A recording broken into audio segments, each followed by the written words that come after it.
Stephen Doyle here with Stuey Byrne after our live commentary of Ireland versus Azerbaijan on Off the Ball, and unfortunately for the Republic of Ireland it's finished 1-1. Shane Duffy scoring an equaliser in the 87th minute after a goal from Azerbaijan just before the 45th minute from their midfielder Emin Makhmudov, who'd scored 2 goals in the previous qualifiers against Serbia and Luxembourg. Stuey, just I suppose starting from the start, the Irish game, the performance at the start of the game, the opening 10-15 minutes, it looked promising enough. The crowd were really up for it. The first time we've had supporters here in nearly 2 years watching an Irish team, and they really got behind the team, and the team started off very well. Well, I suppose really, we spoke about it before the game. We spoke about Ireland in past games, how they've maybe sort of struggled to kind of really impose themselves on games like this, whereby they're ultimately the favourites. They're at home and they're the favourites, and they're expected to go and dominate the game, or at least be the team in the ascendancy. And certainly the first 10-15 minutes, it certainly looked like that. Couple of opportunities we created, probably should have scored as well. And the crowd was buzzing and everyone, really got going. But ultimately, we kind of hit a bit of a brick wall, and in that Azerbaijan, to their credit, defended extremely well. We knew they were going to play like that. They were very, very resolute, very compact, very narrow. Plenty of bodies in the box, plenty of bodies behind things, and just made it very difficult for Ireland. So it was important that Ireland were able to kind of move the ball left to right, work Azerbaijan in the hope that they would tire in the last 15-20 minutes of the game. I don't think they did enough of that, to be honest. I think at times they played some good stuff, but at times it was erratic. I think the change in personnel from the Portuguese game didn't effectively work for me. Maloney was full of running, full of energy, but I just thought at times he was a little bit loose. He left Cullen a little bit isolated, and what was happening was Azerbaijan were able to kind of get out centrally. They were playing the ball around Maloney because he was making runs out of his natural central position. So the dynamic was just a little bit loose there for me. Connolly, I felt, was playing a little bit too high up the pitch, too easily marked, and wasn't able to kind of get turned or get a run at the fullback. And obviously Stephen Kenny made that change at half time. He recognised that, brought on Daryl Horgan, and then there was a huge injection of pace, created a couple of opportunities, lifted the crowd, but it all just became a little bit predictable, Stephen, in the end. I mean, we talk about the Azerbaijan goal. It's a world-class strike out of nothing. He's going nowhere. I mean, and there's pressure on the ball. Okay, you might argue you need to maybe it being the 45th minute and we're just at half time, go and foul him, or maybe just go and just put a foot in and just put him down. The Irish players would have seen his goal against Luxembourg during the week. It was a free kick and it was from range, so they knew he had a shot in him. Surely they would have known that he's trying to find a bit of space in the edge of the box. You have to go out and stop that shot. That's a fair point, yeah. But there's pressure there, because Seamus Coleman's gone and squeezed them. Cullen's come in as well, so there's pressure there. And I think they think they're comfortable. They're kind of almost thinking, do you know what, go and shoot because it's going straight to the goalkeeper. But he's put it in top corner. So you'd be critical maybe of the pressure on the ball. They need to go and close it down. Need to shut it down. Didn't do that, and we're coming in at half time going, oh my lord, not this again, and you can't help but feel that every time we concede, that's how the Irish players feel. And it took them, it was the 87th minute to goal. Took the 87th minute for us to get the goal. Now ultimately it came. It's no more, certainly no more than what we deserved. But what would worry me from the second half especially, and parts of the first half, would be that we were a little bit predictable. We certainly have players in the likes of Parrott and Connolly that can kind of drop in and get turned and cause trouble. Robinson's the same, Daryl Horgan's the same. I didn't see enough of that from any one of those 4 players today to suggest that they can offer something different. It was all just literally Azerbaijan just parked 11 players in the box and said, just cross balls and we'll head them away, or else the goalkeeper will come and catch them. And that's what we pretty much did, I'll come back to you in the 3 forwards in a minute, Stewie, but just to ask you, when we look back at the Portugal game, 2 things about that, because everybody said this was going to be a different game today. We all knew this. Supporters knew it, analysts knew it, former players knew it. They knew it was going to be a different type of game. They knew that Ireland were the team that were going to be doing most of the defending in Portugal and trying to hit Portugal on the break, which they did really well. So Stephen Kenny had to plan today for a different type of game where they were trying to break down the opposition. So why wasn't there an effective game plan for that? And also, was it possible that the players were maybe a little bit leggy? He made just 3 changes from that Portugal game. Is there a chance that players, and especially at the start of the season when they're not fully conditioned, they're just out of pre-season, still trying to get their legs at the start of the season, some players maybe only playing 3-5 games, some players playing none. So with those kind of 2 things in mind, what would you say? No, I don't. I personally don't buy that. I think players at this stage of the season are fresh. They've come off the back of a decent break and off their holidays, and playing 3 games in the space of 7 days isn't hugely difficult at this stage of the season. You know, it's a complication towards the middle or end of the season, but at this stage of the season, I don't see the issue. I didn't see anything out there in the players to suggest that they were leggy. What I just felt was we were maybe so it was down to the game plan, just lacking ideas up here, just maybe 1 or 2 players trying to do something different. Maybe it's the young team, that sort of that inexperience probably showed itself a little bit, because we probably needed players to be just a little bit cleverer, a little bit calmer. But we said in the commentary as well, Stewie, that the 3 players that he played up front, and these are the players that a lot of supporters have been crying out to see in the team: Aaron Connolly, Adam Eade and Troy Parrott, who've been very successful playing together with the under-21s team. They know each other's game, they've come through the age grades together, so why didn't it click today?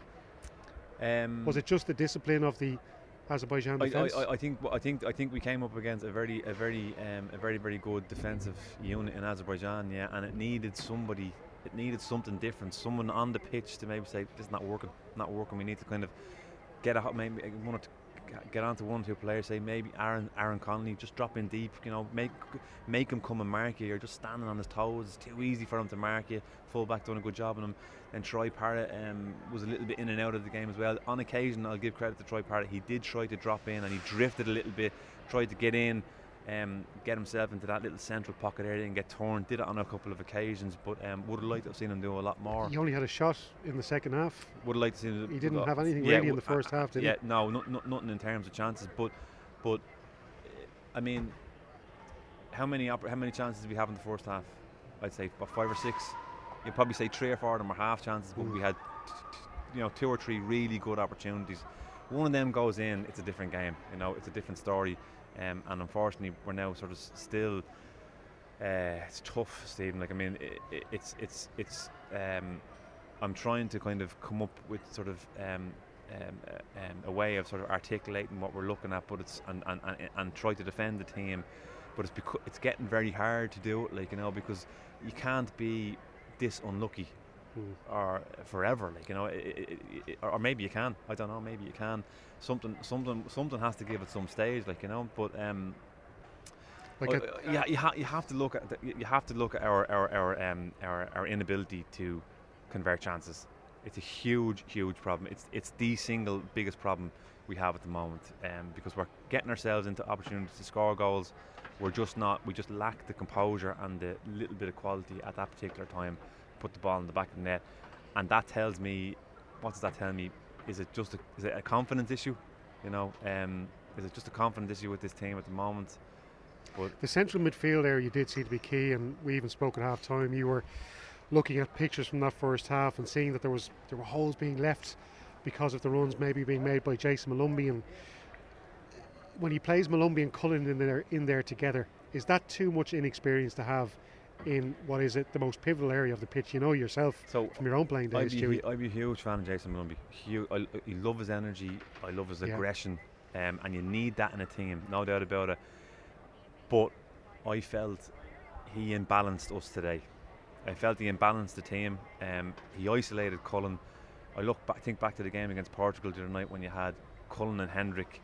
They never moved from that central position, right? But that meant that we always had that defensive shield, but it meant also that we had Cullen and Hendrick getting on the ball, 2 very, very good footballers, and keeping us ticking over, all the time. Today, what I seen was Cullen and Malumbi. Cullen, I thought his use of the ball in the first half was excellent. I thought he was very, very good again. but Malumbi was drifting away from him, kind of big gaps starting to appear. And what was happening was Azerbaijan, the goalkeeper was getting the ball in his hands, throwing it out centrally, and they're just playing around Malumbi, you know, and then they're coming at Cullen in waves, like, you know, coming at the back four or at the back five in waves, and I just felt we didn't deal with that, and it's all about balance, you know, and the balance was there against Portugal. It wasn't there today. That's frustrating though, because the manager sees that, the assistant manager sees that. Yeah. Would they not address it? Yeah, well, they made changes. Obviously, brought Daryl Horgan on to replace Connolly. Felt that maybe Horgan would give the fullback something different to think about, which I felt he did for about 10-15 minutes. And then it sort of died again, didn't it? And you know, Azerbaijan are time wasting. We're getting frustrated.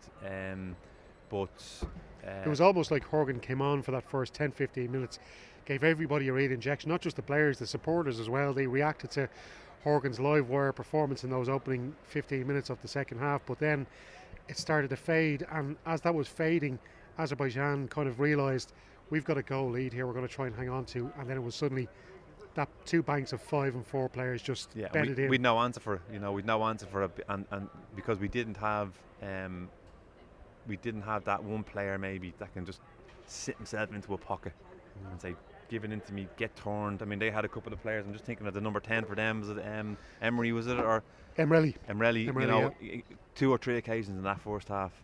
He has that ability to be able to play with his back to the game. He's under pressure and he's just turning left, turning right. He's beating 2 players. He's drawing in a foul, or he's opening the game up for Azerbaijan. And you're looking at him and I'm going to go, we don't have someone like that. Don't have someone like that. Maybe we do have someone like that, but maybe in the likes of Callum Robinson, can he do that? Probably can, but he'd have to be told to do it. But we don't have a natural player like that that could change a game that was as rigid and as tight as that. You know, it just all became very predictable for Ireland, working the ball wide, putting deliveries into the box where there's 9 or 10 Azerbaijan players, and ultimately they went and headed everything clear, or the goalkeeper came and caught everything, and it was bread and butter stuff to them. Like, you know, just needed something different to open them up.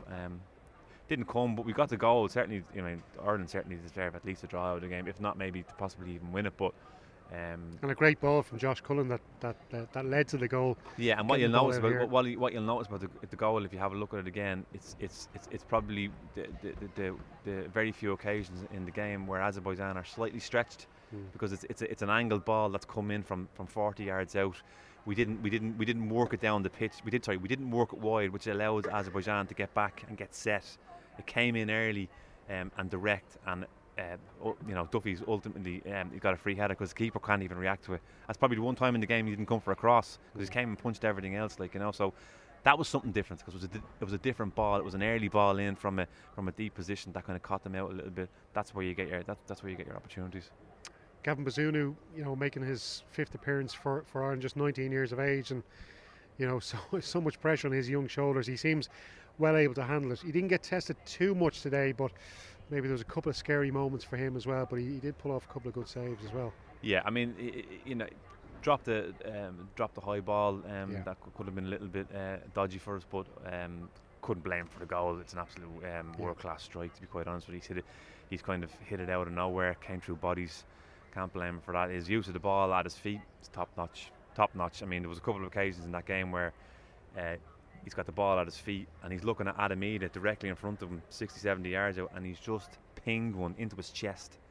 It's top notch stuff, like, you know. I've always never understood why other goalkeepers can't do that, and we're keeping possession, like, you know. He's not lobbing one up high from Adamida to head it on. He's actually drilling it in low into his chest, so the defender can't come and get it off him. So that's an invaluable asset to have, and he'll just get better and better, like, you know.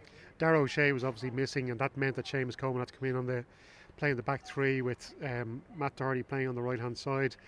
And you just wonder, was that key to today as well, because Seamus Coleman had so much joy when he was playing as a right wing back, and Matt Doherty even said in the pre-match press conference he likes playing on the left because it opens the pitch out for him, because he can play on both feet then, and you know, he can go. Still got forward Seamus Coleman in that first half, I have to say, because he's got that cover, doesn't he? You know, the way you operate that back 5 is that if the ball's down the right hand side, you've got 2 right side players that can go forward, and the other 3 just shuffle around. You know, like it's like that arc system. You know, you're just constantly sort of I have to get my arc right here, sorry. It's like this, it's just that system all the time. So Yeah. you've got two go forward, these just come around, like, you know, and that's how he operated. And there was times, good intricate play between Doherty and Coleman, and we might have overhit passes, and we were looking to get in behind them. Just didn't come off, but it's just all about scoring goals now, Stephen. It really is. It's about converting those chances now to goals, which just isn't happening. And of course Serbia up next, but as well, even on today, you know, Stephen has most of his players there really available. He can't have too many complaints about, you know, big names, like obviously Darragh O'Shea was a big loss today, but you know, he's got the guts of the players that he would like playing in his squad there. So, you know, looking ahead to Tuesday now, we have to worry about Seamus Coleman. He looked like he might have a bit of a knock towards the end. Aviva looked a bit leggy as well. You know, they would be concerns because they're two players you would definitely want starting against a side as good as Serbia. Yeah, I think, you know, look, there's big pressure on the game on Tuesday. There's no doubt about it. Like, people know what they're looking at, Stephen. Like, I've said this on the other night against Portugal as well. People are so well informed now about the game. Yeah. You know, so knowledgeable, because, you know, there's so much coverage of it. Everyone, they know what they're looking at, and if what they see is good quality or an attempt to play football, and if they see energy, and if they see, you know, hard work, they can accept results. You know, but if they don't see that, then it becomes a complication. Now, saw against Portugal.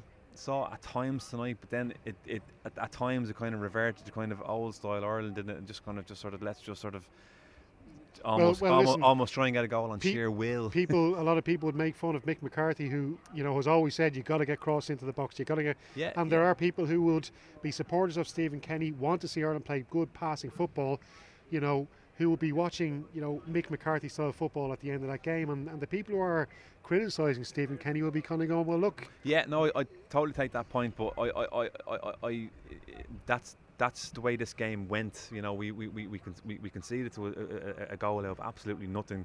Azerbaijan were just parking the bus, and ultimately we had to just. It's the way the game went. We didn't have the players, I don't think, to be able to kind of. Like I was saying, you know, drop into central areas and get turned and create a little bit of magic. Try something really unusual. Like, you know, we were fairly set in our own ways, but it's. He's under pressure now. He's under pressure, Stephen. Yeah, I mean, look. You know, today he came into today off the back of a really good performance. I think there was goodwill from a lot of quarters, but, you know, there was messages coming into off the ball. There's people complaining about this performance today. They're not happy. They think Stephen Kenny's out of his depth. What does he do now on Tuesday? Well, it's exhausting. Like, I mean, like, I'm exhausted. I'm exhausted. I'm you know, emotionally exhausted. But the crowd, it must be exhausting for them. I mean, it's tough. But you know, he's in the hot seat. He's in the big seat. Like, you know, so it's his job to lift them up, to pick them up, to maybe have a look at the Serbia game and say. Maybe try and tweak it again, go for a slightly different performance against them. You know, that's his job. But all eyes on Tuesday. Absolutely. Well, we will have full live commentary again for you from the Aviva Stadium. It will be myself and Stuey on board for that game as well. But unfortunately here tonight, another 2 points dropped in the World Cup campaign. In fact, just the first point on the board for the Republic of Ireland. They've drawn here with Azerbaijan 1-1.